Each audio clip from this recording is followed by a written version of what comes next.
Now, Nigerian citizens are heading to the polls this weekend. President Muhammadu Buhari will be stepping down after almost 8 years in power. The elections come amid unhappiness over worsening security situation in the country, economic hardship and a cash crisis. 93.4 million people have been registered to vote. Let's speak now to independent journalist Crystal Orderson, who's been watching developments in Nigeria ahead of the elections, in Nigeria. Good afternoon, Crystal. Nice talking to you. I mean, when I looked at what's at stake at these elections this weekend, a couple of things stood up, but I just want to start with this one. 18 presidential candidates. That's a long list of people who want to take over as head of state. Absolutely, Bradan. So it is, Nigeria, it's our most populous nation in Africa, biggest population, biggest economy. So whoever runs Nigeria has a serious stake in not only what happens domestically, but also for Africa. So Nigerian elections, having covered it as a journalist, having observed the last election in 2019, it's very contested. So what we see, 18 candidates, but ultimately there's only 3 who will actually gather and garner some votes. And I think it's always going to be the main parties, that is the All Progressive Congress, APC, the People's Democratic Party, which is PDP, and then a newcomer, Peter Obi from the Labour Party. And this is the first time that we do see a third player that becomes a serious contender in this election. And so this time around, there's always just the 2 main candidates from the 2 parties, which is Bola Tinubu, also known as the godfather of Lagos, very influential, very powerful, has ran the political establishment of Nigeria for decades. In fact, he was critical in Muhammadu Buhari actually winning the election. A real player, understands the political dynamics of how to negotiate within different factions within the party. And then, of course, billionaire Atiku Abubakar, former vice president. This is his 6th attempt. I think after this, he's not going to stand again, but super rich. I mean, he's literally a billionaire from the opposition, PDP. So the last time the PDP was in power was, in fact, during Goodluck Jonathan's term. And so they are desperate to return to power. But I think the emergence of a third candidate, Peter Obi, from the newly established Labour Party, has certainly changed the dynamics in this election. Yeah, and interestingly, that means with this newcomer Labour Party, that means the PDP and APC are going to have to do much more to woo the youth. Where I understand that Peter Obi is appealing more to the young Nigerians, and almost 40% of them, Crystal, are among the registered voters, 40% Nigerian youth. Yes, and they are actually the ones who came to register. But I think, unfortunately, Nigeria is still about political elites, political establishment. And yes, Peter Obi has certainly received support from young people. He's been able to use social media, really talking to young people about creating a new Nigeria, creating jobs, creating stability. Because like countries, like we can talk about South Africa, but Nigeria as well, currency has depreciated. Food crisis, and then added, they've had a Naira cash crunch, which is their local currency. Also, just huge cost of living increase, but added to that also insecurity. And so Peter Obi has been able to talk to young people and talk to their issues. I think, unfortunately, the political establishment, and Bradan, because I covered both as a journalist and as an election observer, money really talks in the Nigerian election. That's just a fact.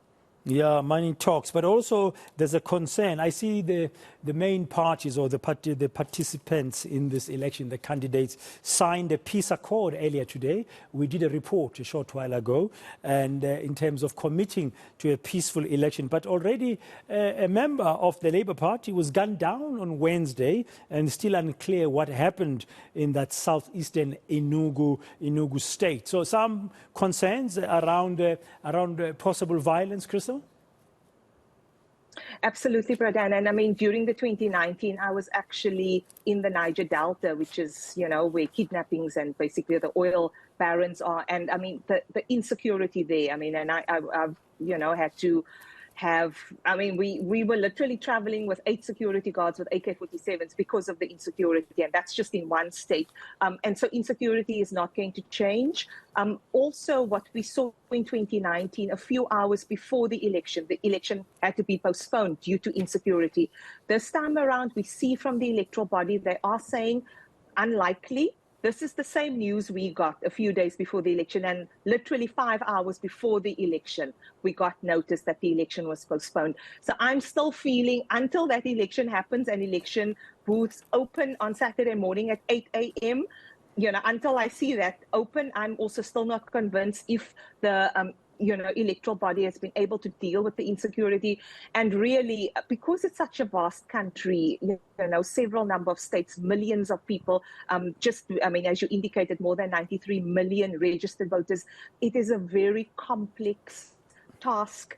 They've also introduced a biometric system, and I foresee big challenges, not just from security point of view, but also just access to electricity. So like here in South Africa, blackouts, not having power is a real big issue, and then added to the dimension this time around is this Naira cash crunch. So what they had done is that old banknotes, because there's such a lot of money laundering, etc., they introduced new banknotes, but unfortunately there's not enough banknotes for just paying electoral officials. So now that's the added concern, that if people are not able to be paid, because it's very sometimes simplistic, but I saw it for myself. So you have hundreds of electoral officials coming 2 days before the election.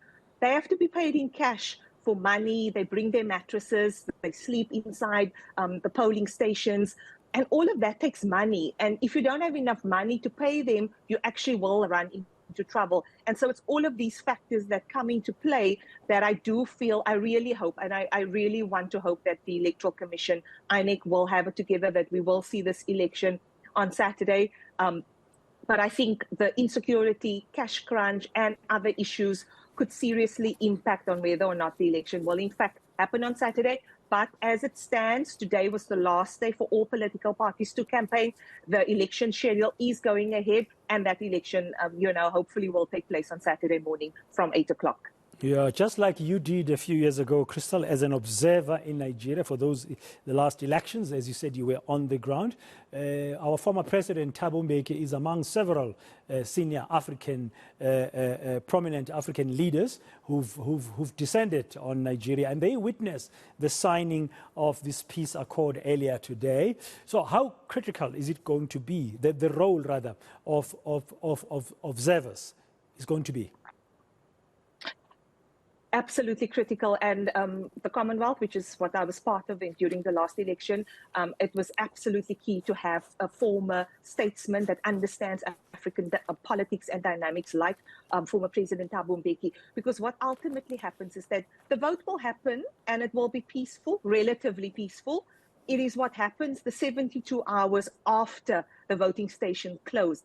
That is the critical period of heightened anxiety, heightened tensions, heightened insecurity. And this is where you need former statesmen that can come and literally pick up the phone, call Muhammadu Buhari, call for peace, ensure that political parties are able to call their supporters, allow them to respect the political process, allow them to respect the Electoral Commission. And that's why it is, I know there's a lot of people that's very dismissive of electoral, observer missions, but during this time and that period after the election, it's absolutely critical that you have people, that you have former African statesmen, especially in Africa, that literally can be that mediation person, that can bring that voice of reasoning, that understands the political dynamics. And that's why we see a former President Thabo Mbeki leading an observer mission, simply because it's what happens after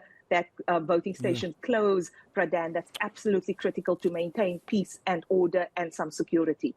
Thank you very much for your time and analysis, Crystal Orderson, independent journalist, as we preview Saturday's big election in Nigeria. Nigerians will be deciding who's going to be their next president.